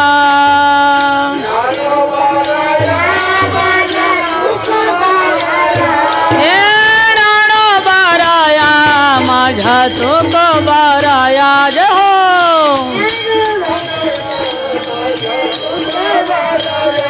ए नानो बराया माझा तुको बराया. सभी लोग बोलिए.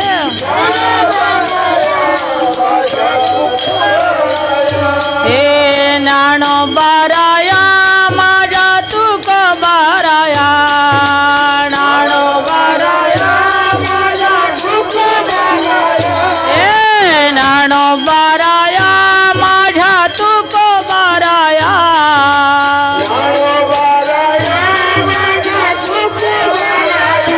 ए नानो बराया माझा तुको बराया. माझा तुको नानो बराया माझा तुको बराया.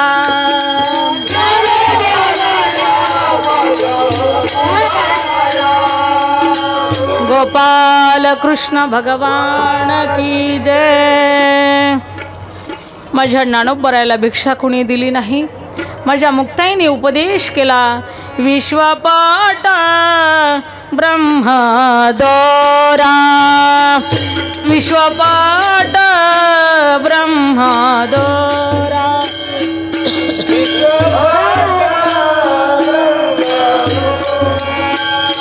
विश्वपाट विश्वपाट ब्रह्मदोरा. विश्वपाट ब्रह्मदोरा. जय हो.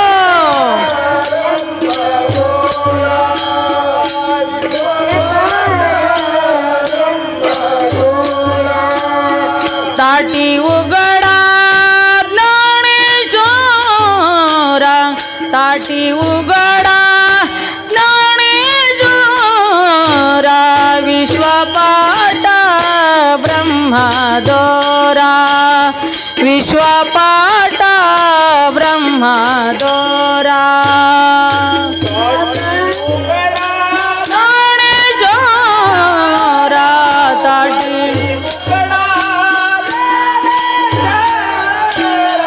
विश्वपाट ब्रह्मदोरा.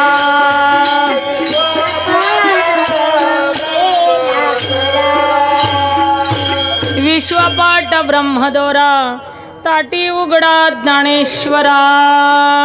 म्हणून त्या ठिकाणी माऊली महावैष्णव ज्ञानोबरायांना उपदेश केला माझ्या छोट्याशा चिमुकल्या मुक्ताईनं. आणि त्या ठिकाणी ताटी उघडली. पुन्हा त्या ठिकाणी परत असणारे भिक्षेसाठी गेले. भिक्षेसाठी गेल्याच्या नंतर मैबाप त्या ठिकाणी अशीच कोणीतरी भिक्षा घातली चुकून मुकाट्यानं. कारण मुकाट्यानं भिक्षा घालावं लाग, ज्याची इच्छा आहे त्याला मुकाट्यानं घालावं लागायची. का? आमच्यावरती सुद्धा यांनी बहिष्कार टाकू नये म्हणून. म्हणून त्या ठिकाणी मुकाट्यानं भिक्षा थोडंसं पीठ आलं. मग त्या ठिकाणी मुक्ताई म्हटले मला मांडे करायचे म्हणून ज्ञानोबराय त्या ठिकाणी विसोबा आपल्या त्या कुंभाराकडे खापर आणण्यासाठी गेले. आणि गेल्याच्या नंतर खापर घेऊन आले. आणि खापर कसं तरी त्यांनी दिल्याच्या नंतर त्या परत विसोबाने बघितलं. विसोबा त्या ठिकाणी धावत आले. ते खापर घेतलं आणि दन दिशेने खाली टाकून दिल्याच्या नंतर त्याची तुकडी झाली.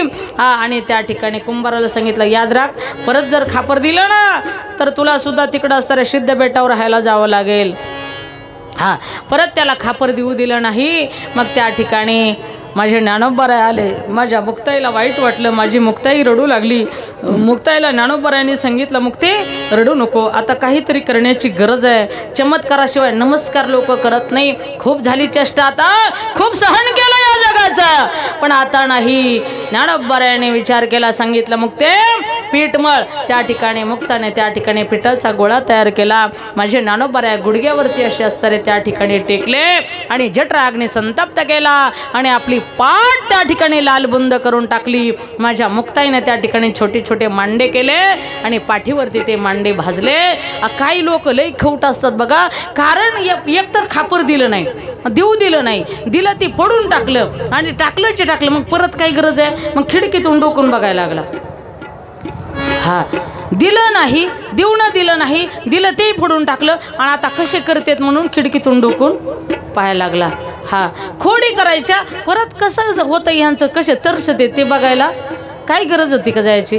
तिथं गेला आणि खिडकीतून बघायला लागला. बघत असताना माझ्या मुक्ताईने त्या ठिकाणी मांडे भाजत असताना पायाखालची जमीन हादरली त्याची. अरे बापरे, हे सामान्य नाही आहे. हे असणारे खरोखर साक्षात्कारी आहेत, अवतारिक पुरुष आहेत असं म्हणून मनामध्ये त्या ठिकाणी मनातला सगळा अहंकार गळून गेला होता. आणि ही तर व्हावी तरी दंबदूर ठेवा चित्तशुद्धी सेवा देवाची हे. अहंकार गळाला. ज्ञानोबरायांपुढे गेले. मोठ्याने असर त्या ठिकाणी लोटांगण घातलं. साष्टांग ही करी दंडवत दंडापरी काही उरी नुरेना. प्रणाम केला. डोळ्यातून अश्रू वाहू लागल्या. ज्ञानोबराय मी फार असतार अपराधी आहे, मी खूप काही चुका केल्यात, मला क्षमा करा. ज्ञानोबरायाने ताटातले मांडे होते. तुका म्हणे शेष सेविन आवडी वचन न मोडी बोलिले ते शेष राहिलेलं खायला दिलं आणि माझा विसोबाला आपलंच केलं. त्याची लायकी नसताना सुद्धा त्याच्या डोक्यावर हात ठेवला. आपलं आपणापदी बैसविले. महाराज सांगतात एवढा मोठा असणारा अंतकरण माझ्या ज्ञानोबरायांचा आहे. या संताचे देणे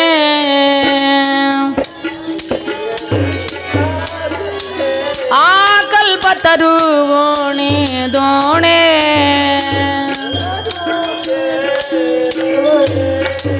परिसा आघादणे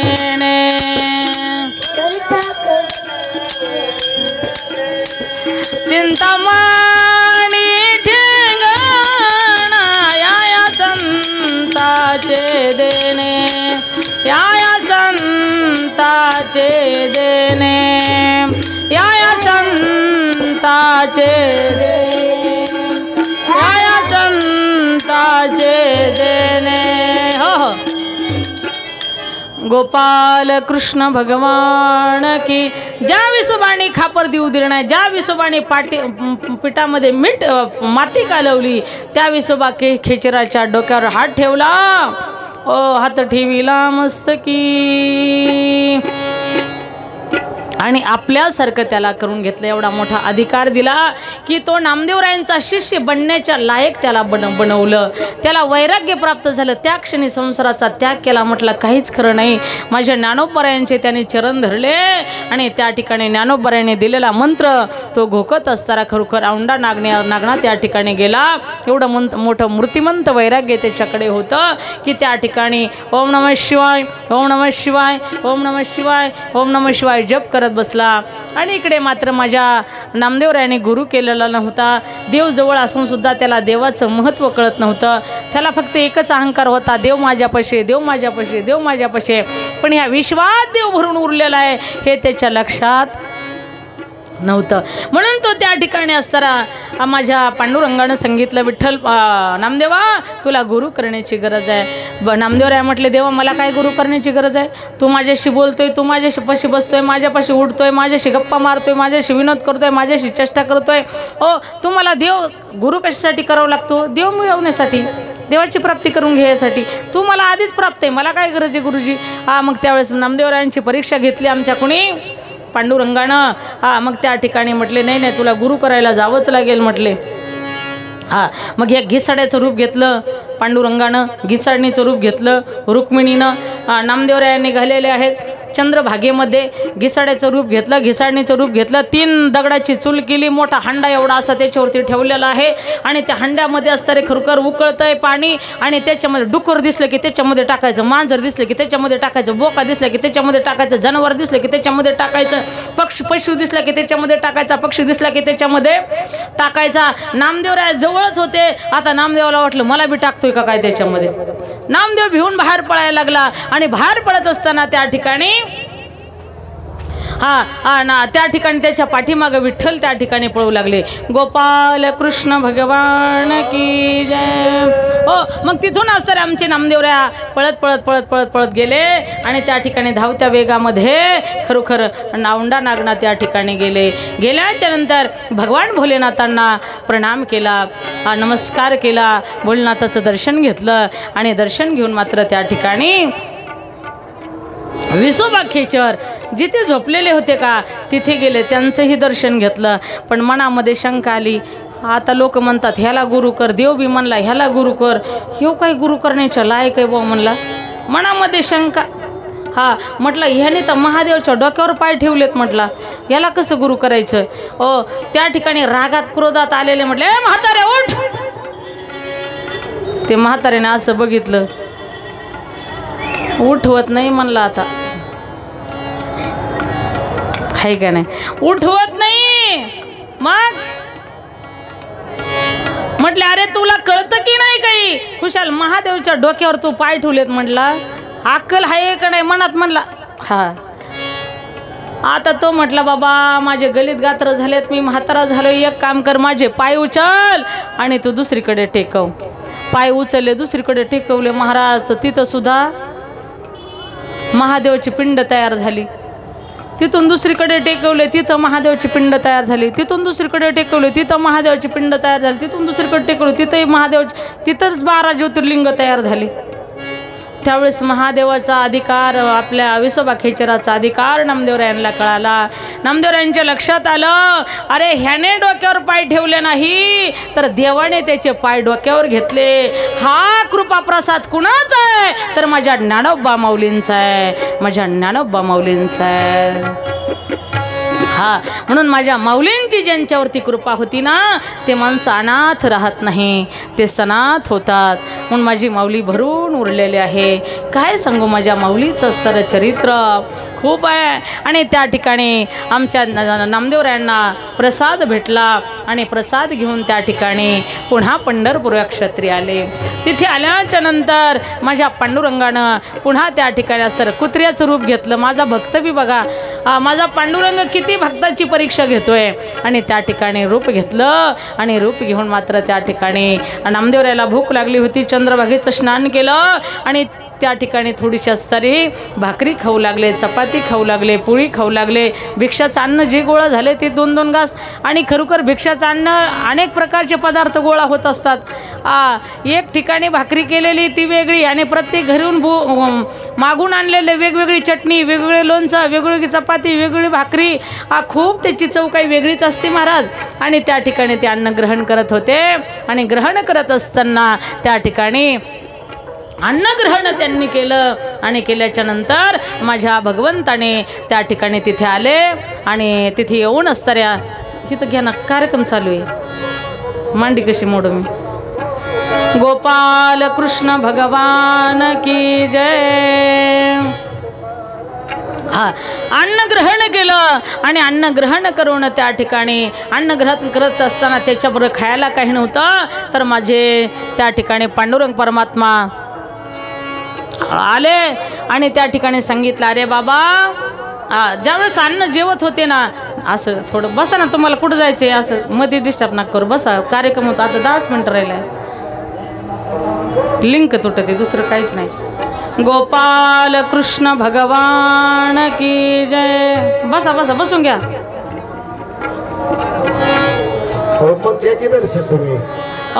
नाना बाराया माझा तुको बाराया,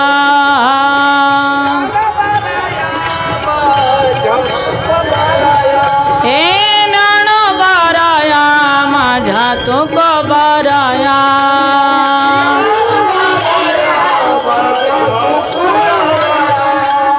नानो बाराया माझा तुको बाराया,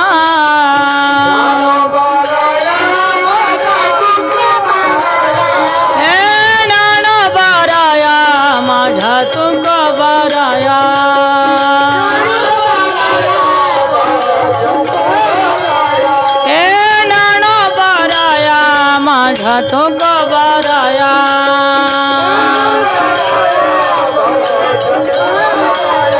गोपाल कृष्ण भगवान की.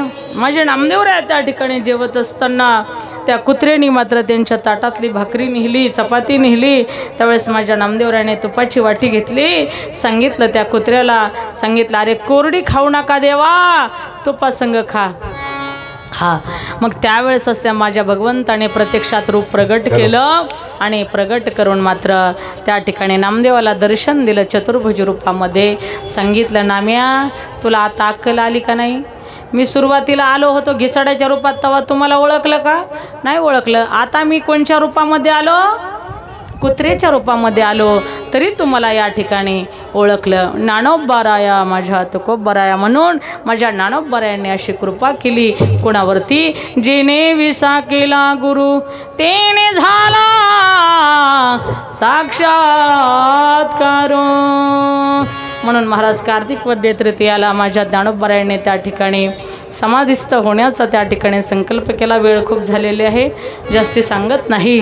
म्हणून या ठिकाणी समाधिस्थ होण्याचं त्यांनी तारीख ठरवली. आणि त्या ठिकाणी तृतीयाला माझ्या माऊलीनं समाधी घेतली. माझ्या नामदेवरायाने सगळ्या समिधा गोळा केल्या. माझे सगळे भक्त मंडळी, संत मंडळी गोळा झाले. सगळ्यांचं अंतकरण भरून आलेलं होतं. माझे नानोपाऱ्या सगळ्यामध्ये छोटे आहेत, तरी त्यांनी लवकर जाण्याचा निर्णय घेतला. हे त्यांना वाईट वाटलं. शेवटी असताना त्यांनी विचार केला, नानोबाऱ्यांच्या, तुकोबाऱ्यांच्या, आमच्या सगळ्या नामदेवरायांच्या डोळ्यातून अश्रू वाहत होत्या. माझ्या पंढरीश पांडुरंग परमात्म्याच्या डोळ्यामध्ये सुद्धा पाणी येत होतं. एकच योगी देखील नयनी रुक्मिणीला सांगितलं, असा योगी मी परत पाहिला नाही. असा हा योगीराज ज्ञानोबराय आहे. याला असणारे समाधी कशी द्यावी हे असणारं खरोखर अंतकरणाला दुःख होत आहे. परंतु त्या ठिकाणी महाराज तृतीयाला, त्या ठिकाणी कार्तिक वद्य तृतीयाला माऊली ज्ञानेश्वर महाराज समाधिस्थ झाले. समाधी घेतली आळंदी, समाधी घेतली आळंदी,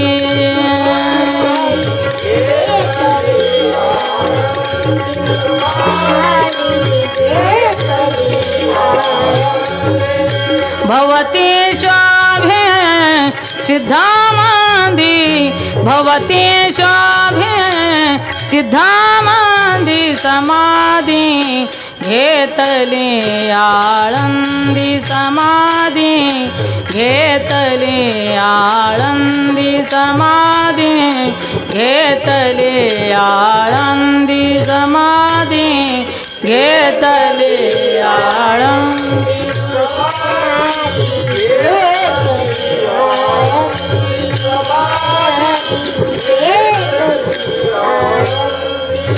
सन्मुख पुढे अजान वृक्ष देव येते देती साक्षा सन्मुख पुढे अजान वृक्ष देव येते देती साक्ष भवती शोभे सिद्धामांदी भवती शोभे सिद्धामांदी समाधी घेतले आळंदी समाधी घेतले आळंदी समाधी घेतले आळंदी समाधी घेतले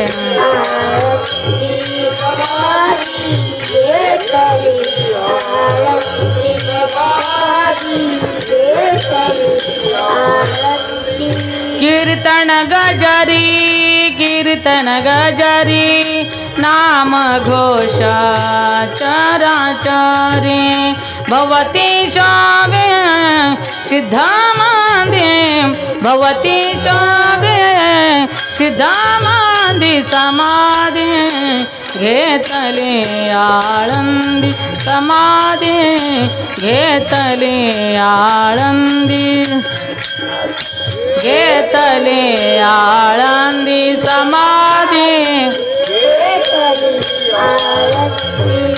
आईचा सोहळानंद एका जनार्दने नाही भेद आईचा सोहळानंद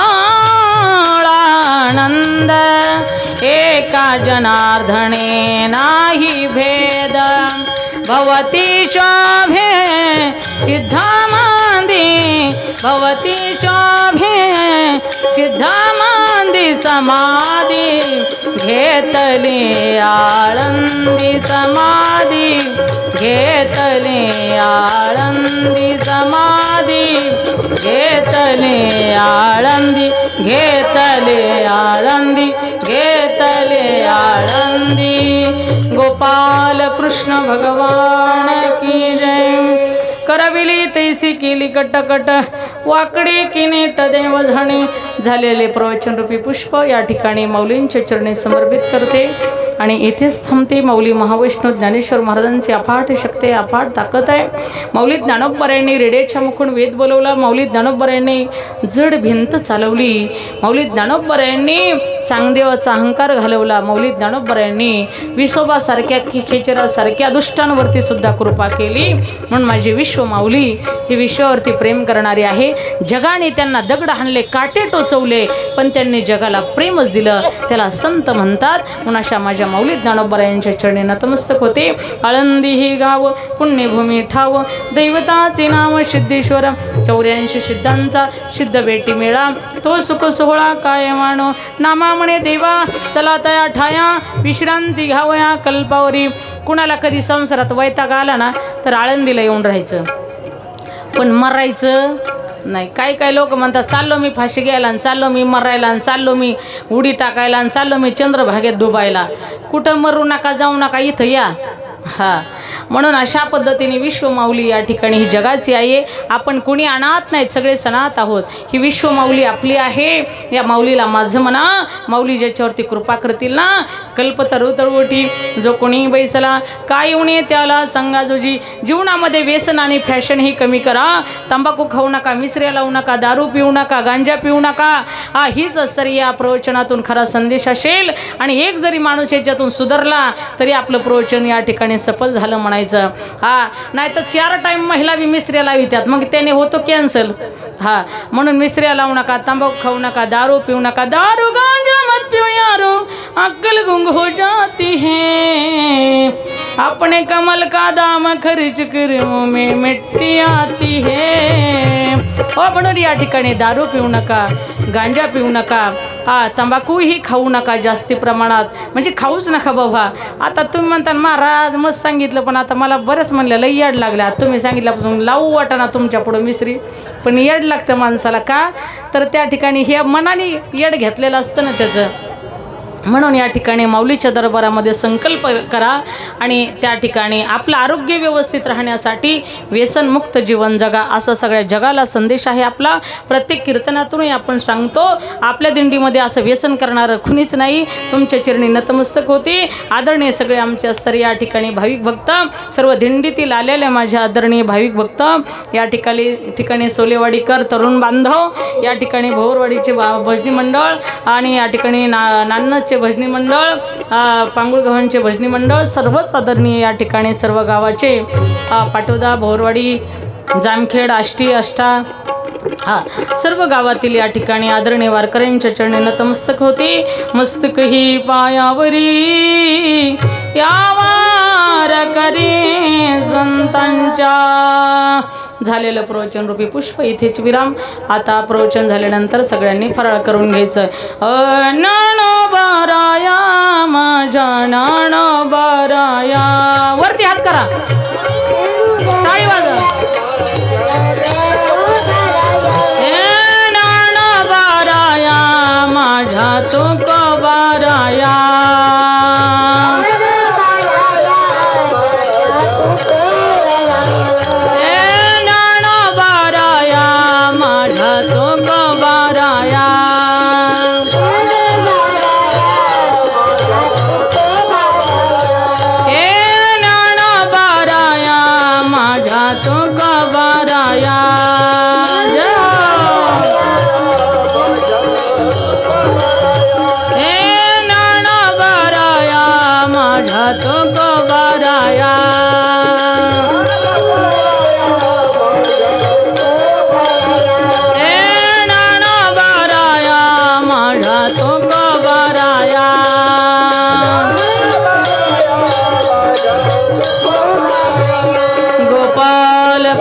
भगवान की, राधे श्याम सियावर राम की, बजरंग बली की जय, ज्ञानोबराय महाराज की जय, निवृत्तीनाथ महाराज की, सोपानदेव महाराज की, आदि शक्ती मुक्ताई की.